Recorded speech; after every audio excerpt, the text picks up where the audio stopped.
Hey there guys, what's going on? It's Gale right here, back on the 5-9 channel, and we are here with Chapter 74, Vegeta versus Granolah. We're here with another Dragon Ball Super review, and today with me, we have a completely new guest. Like I've said in the last chapter, we're going to be bringing on new people from here on out, trying to, rotate up the squad a bit, change it up a bit, and of course, I had to get the boy who edits all our videos anyways for these reviews, Very Geek. Say hello, mate. What's up, everyone? What's up? What's up? What's up? And what a chapter to bring him on. Of course, if you enjoyed this sort of video, leave a like down below, subscribe to the channel for more reviews like this on Dragon Ball Super and other stuff to come, and of course comment down below what do you guys think of this chapter. But yeah, what a chapter to bring you on for, Geek. Honestly, probably one of my favorite chapters of more like the Dragon Ball Super era. I still do believe there's many chapters in the Z era and stuff like that had better overall quality, but this is still like one of the best we've had in recent years, I would say. How do you feel about the chapter overall? Just general thoughts.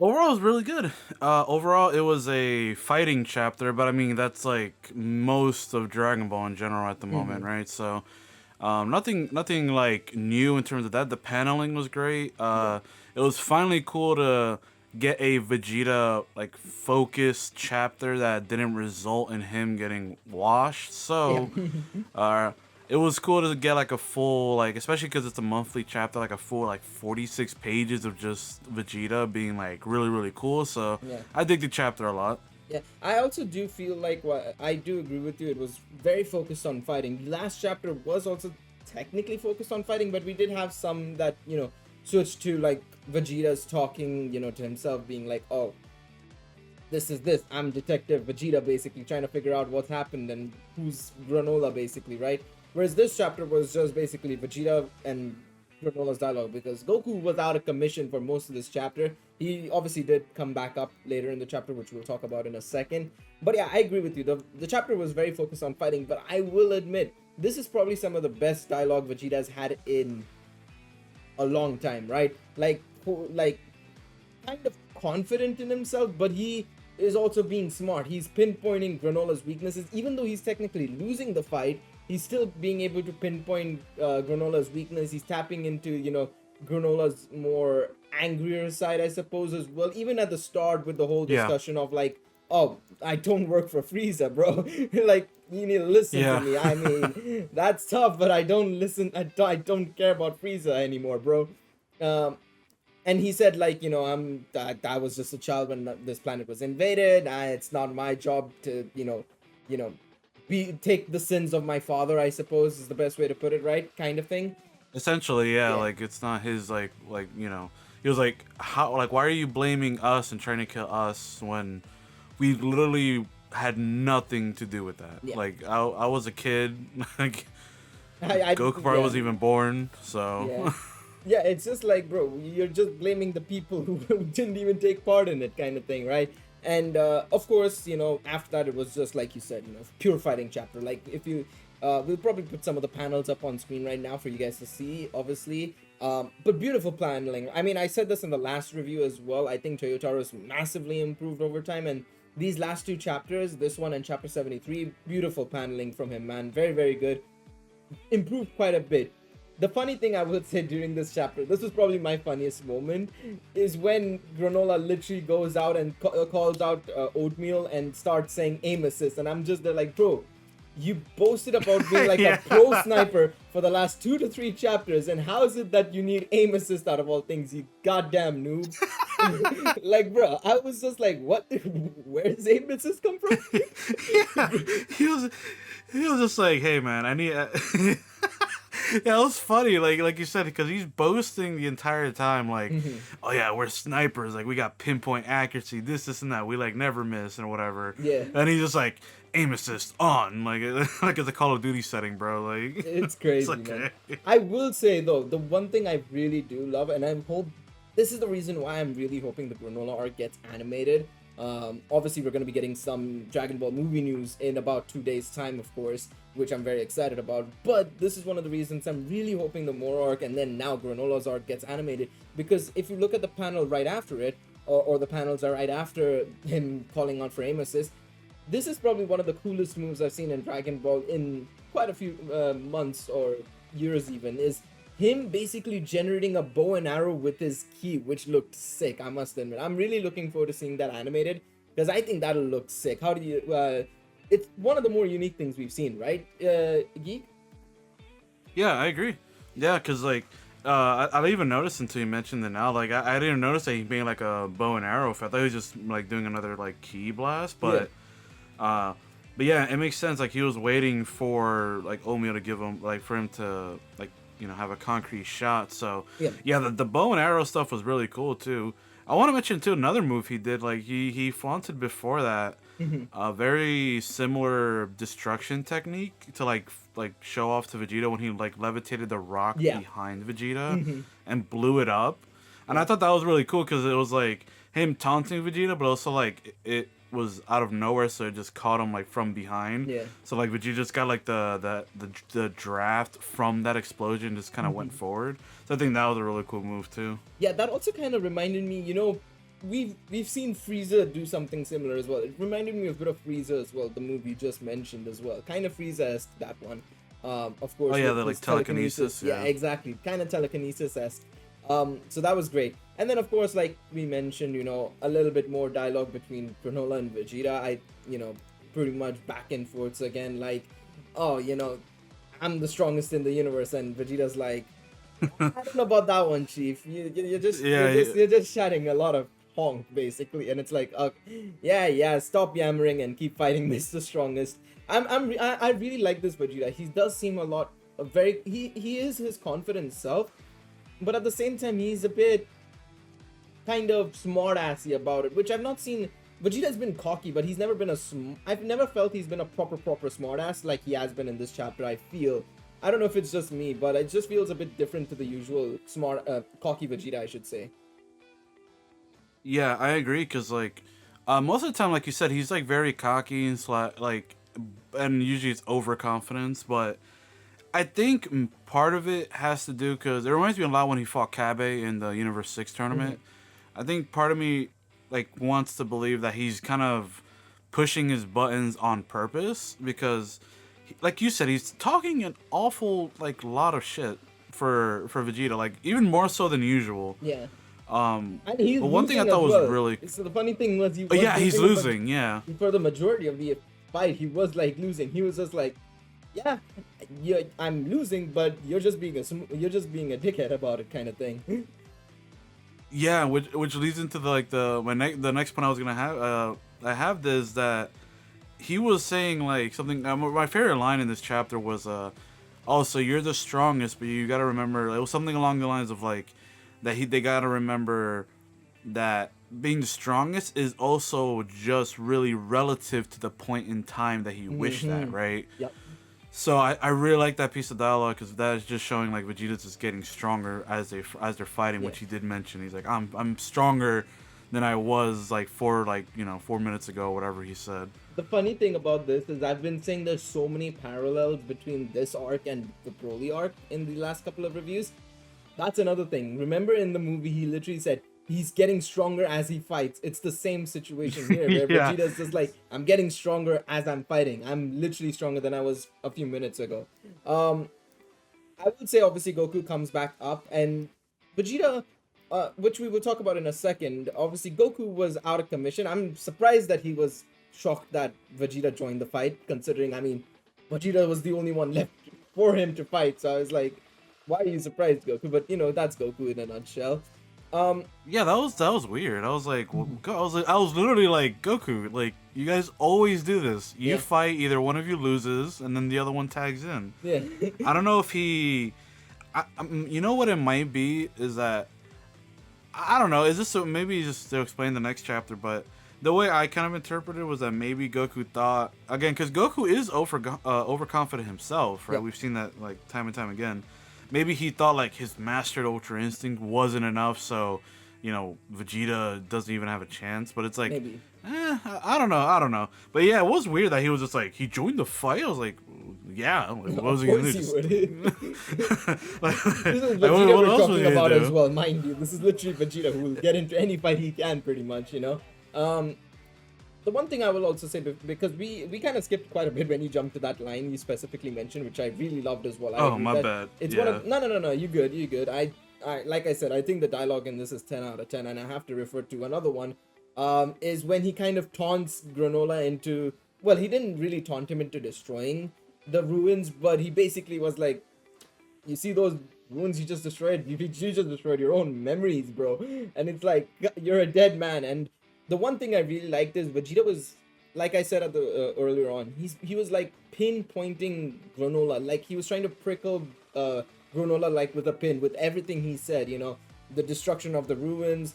Then he mentioning Yeah. he lacks the battle experience to back it up. He's not used to the power he has. And then, like you mentioned as well, right?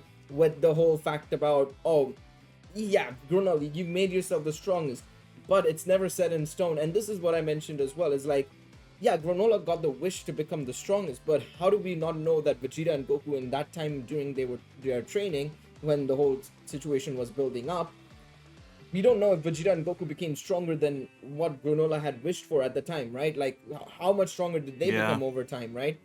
And it's the same thing Vegeta reiterates here, like, oh, and as you pointed out with that dialogue, amazing dialogue, I would say, is like, strongest, second strongest, rankings are well good, but it's a reflection in time. And yeah, that dialogue was so well done. I think that was probably one of my favorite parts of this chapter by far, easily. And then, of course, Vegeta gets hit by the same move that Goku got hit by. Now, we had a bit of a discussion about this before the chapter, before the recording of this chapter review. And yeah, Geek, go ahead and tell them our theory that we had basically regarding why Vegeta managed to stay conscious versus Goku. Okay. So we obviously know how strong, like, I'm just gonna call it the finger death point move is, Yeah. because there's no name for it. It obviously like took Goku out of commission, like just instantly. Me and Gale think that it's mainly probably because of Vegeta's armor, that Vegeta just didn't instantly just get knocked the hell out, and like, but he did. I mean, he did bleed all over just from like just from it barely touching him. But we definitely think it's the armor that protected Vegeta from like fully passing out Hmm. and becoming unconscious. Yeah, I agree. And he pretty much is like, yep, this is the fun I'm having now. This is the fun. And you kind of see that evil Vegeta. Like, I've said this as well in, which chapter was it? I remember it was a very recent chapter that we had a Vegeta that looked like it was Saiyan Saga Vegeta coming back, kinda, and it came back here with the panel that was on page 40, and it was just like, that's Saiyan Saga Vegeta back again. That's that Vegeta again. Yeah, You can yeah. see that Vegeta, and once again, Toyotaro, great, like, the best word would be to differentiate the Vegeta's emotions and his craze during a fight. Like, this felt like Saint Saga Vegeta, but before that, when you looked at the close-ups of Vegeta, he looked more like the usual Super Vegeta, the more calmer, the softer Vegeta, kinda, I guess is the best way to put it. And this is the more Yeah. hardened, the battle-crazed Vegeta, like he says it himself, from like the Saiyan Saga. And then obviously Goku realizes that, oh, Vegeta's chi has changed. It's God chi, but it's not just any odd chi. And then we get Vegeta's new form. Now, okay, I'll give my verdict first. I like the form. I think it's good. I can see where people have issues with it, but I do believe, I think with the right coloring, when we get the colored panels or when it gets animated, it's gonna look really good. Geek, how do you feel about the form? I Okay, at first it threw me off because like I was not expecting the no eyebrows thing, because I Yeah. thought that was like a Super Saiyan 3 Mm-hmm. exclusive. But after like looking at like the way it's very, it reminds me a lot of the God form, like the way the fire kind of comes off of him. Mm-hmm. Yep. Because with Blue, it was like a shell, right? Whenever they transformed, it was like egg crack, like eggshells breaking off or something. That's Yeah. like I always like felt like decided how it looked. But this feels very like flame, like fire. Reminds me of that. Also, like, again, I think it looks cool. Yeah. The fact that his hair, just, I guess I don't know if it got shorter. Or maybe that's just the way Toyotaro paneled it. I'm not the biggest fan of like the pose that like they revealed it. Yeah.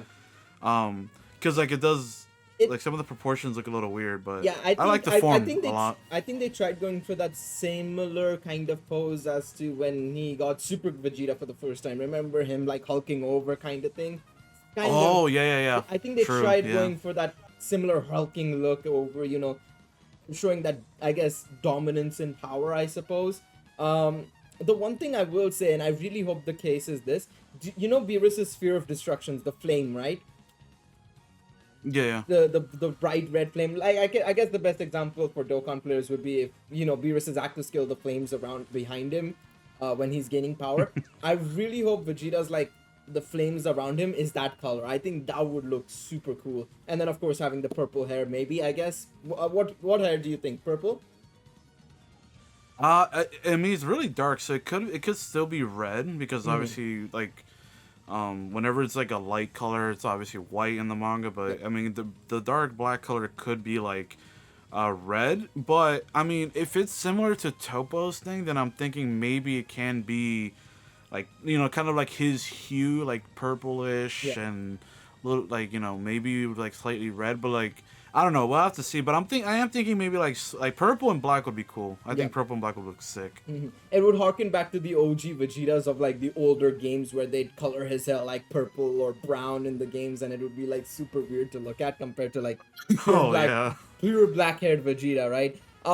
But yeah, no, I like the form. Let us know in the comment section down below what do you guys think of the form itself as well. Of course, really, really amazing, and obviously a interesting new step for Vegeta because he basically says, "A god of destruction taught me that power derived solely from instinct is unbounded." Now that also kind of makes me question a little bit of the dialogue that they had in the Tournament of Power, because it was the whole thing with the Ultra Instinct was all the God of Destructions are trying to achieve it, right? So how does this form kind of play in with like, oh, it's derived from instinct apparently, which is kind of odd to me considering isn't that the whole point as well with Ultra Instinct as well, right?